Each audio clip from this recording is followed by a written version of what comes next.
can't claim that I am out of breath from rushing here with light and hasty step, for I had many haltings in my thought, make me double back upon my road. My mind kept saying many things to me. Fool, are you halting? And if Creon learns from someone else, how shall you not be heard?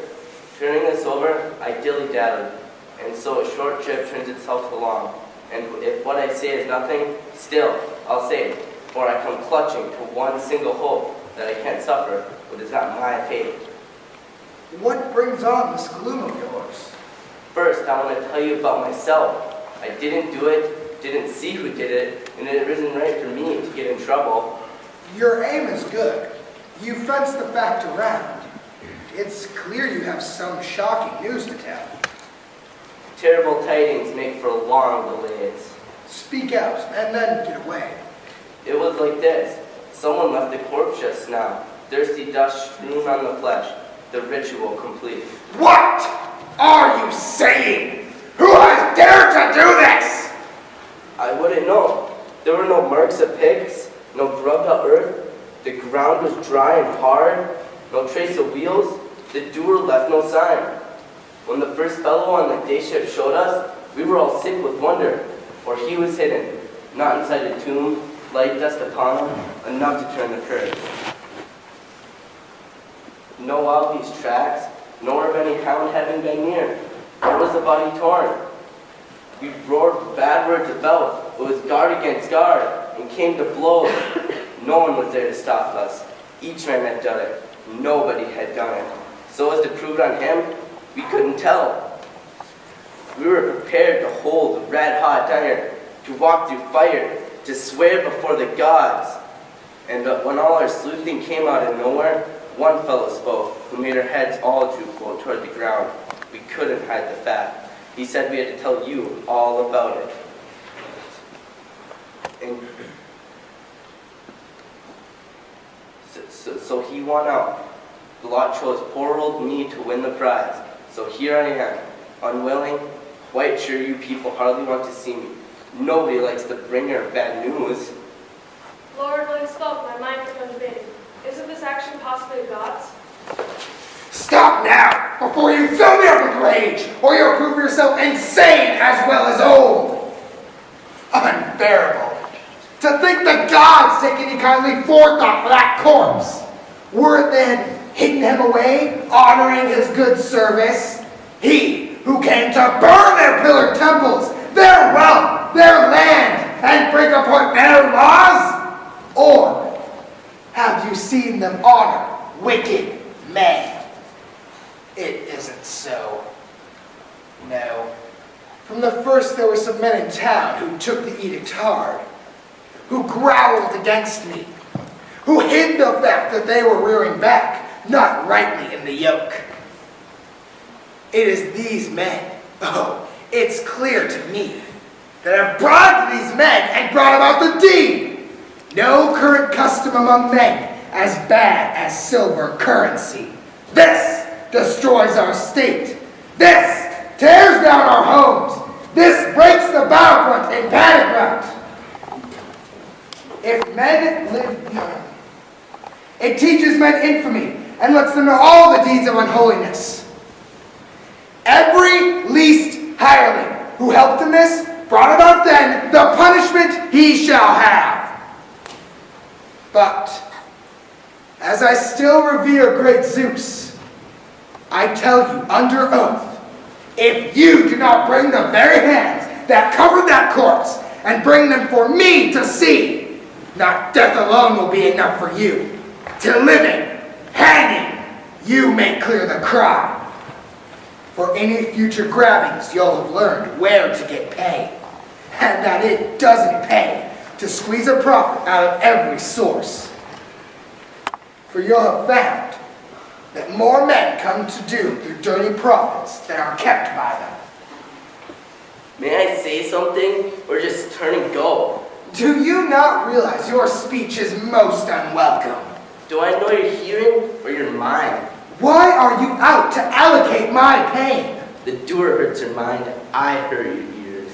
You are a quibbling rascal through and through. But anyhow, I never did the deed. And you, The man who sold his mind for money. Oh, how terrible to guess, and guess at lies. Go pretty up your guesswork. If you don't bring the doers for me to see, you'll have to say wicked payments work their own revenge.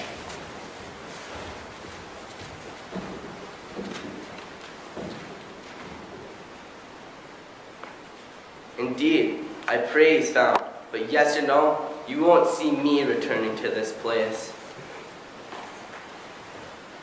Saved, when I neither hoped nor thought to be, I owe the gods a mighty debt of thanks.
Great nations of birds he snares and leads, wild beast tribes in the salty brood of the sea.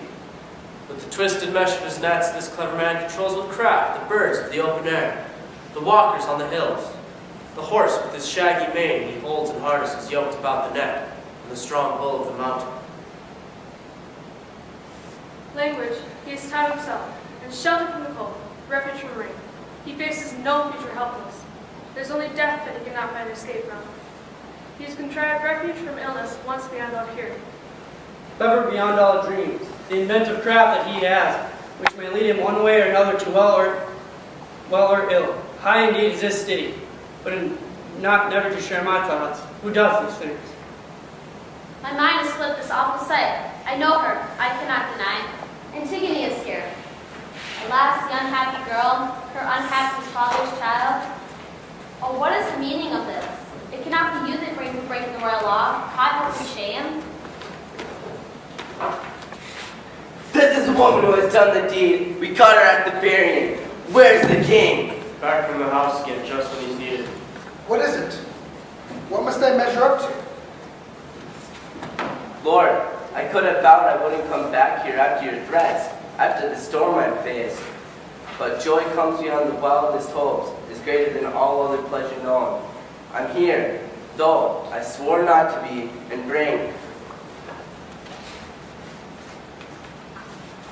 this girl. So now, Lord, take her, prove her as you will, but I am free and deserve full clearance on this charge. What are the circumstances of the arrest? Jews burying the man. You have it all. Is this the truth? And do you grasp its meaning? Jews burying the very man you had forbidden. Is this adequate? How was she caught and taken in the act? It was like this.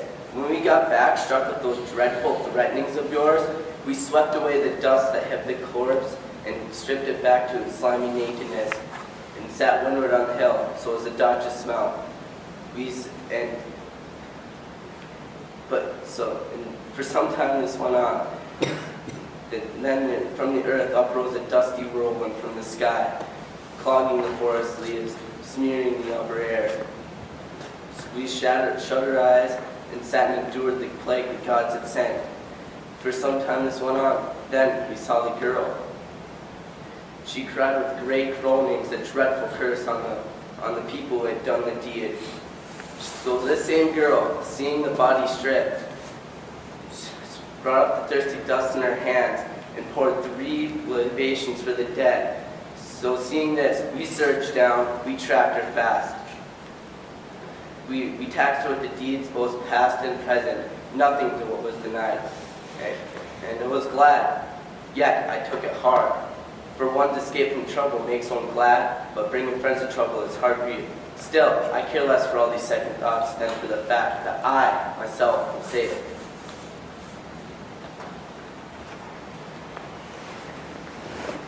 You there, whose head is drooping toward the ground.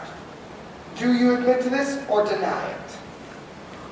I say I did it, and I don't deny it. Take yourself off wherever you wish to go, free of a heavy charge.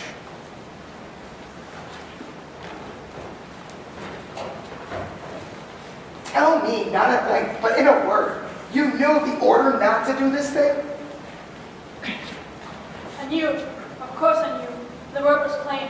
And yet you still dare to overstep these laws. For me, it was not Zeus who made that order, nor did the justice who lives with the gods below. Nor could such laws hold with mankind, nor did I think your orders were so strong that you, a mortal man, could run the gods' unwritten, unfailing laws. So not for fear of any man's proud spirit will I be led to neglect these laws. Draw myself with God's true punishment. I knew that I must die. How could I not? Even without your warning, if I die before my time, I see it as a gain. But losing sorrows is vanished from mine. I should not be glad to gain his death. If I left that corpse, my mother's son, dead and unmarried, have caused her grief as now regret not. If you think my acts are foolishness, the foolishness may be on the fool's side. The girl is bitter. She's her father's child. She cannot yield to trouble, nor can he. These rigid spirits are the first to fall. The strongest iron, hardened in the fire, often ends in scraps and shatterings. Small curbs bring raging horses back to terms. Slave to his neighbor, who can think of pride? This girl was expert in her insolence when she broke bonds beyond established law. And insolence the second, to boast of and laugh in it. I am no man, and she the man instead, if she can have this conquest without pain. She is my sister's child. But were she child of any kin closer than my heart, her and her sister would not so escape their death and doom. I charge as many too. She took part in the plotting of this. I saw her in the house earlier, maddened, no longer mistress of herself. The sly intent betrays itself sometimes, before the secret plotters work their wrong. I hate it too, when someone caught a crime, then wants to make it seem a lovely thing. To you, O Lord, am I arrested death? No more than that, for that is all I need. Why are you waiting? Nothing that you say will fit with my thoughts. I pray it never will. Nor will you ever like to hear my words. And yet, what greater glory could I find in being my mother's hero?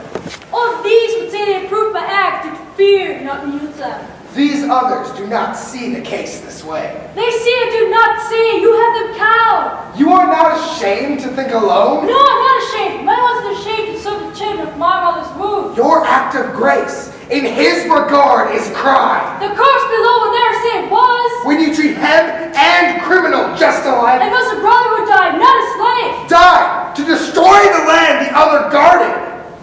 Dad, yours would equal law for all the dead. Not that the good and bad draw equal shares. I cannot chain hatred, but love. Then go down there if you must love, and love the dead. No woman rules me while I live. Look, is my name coming out? She loves her sister in mourning, with clouded brow and bloody cheeks, with tears on her lovely face. You there, lurking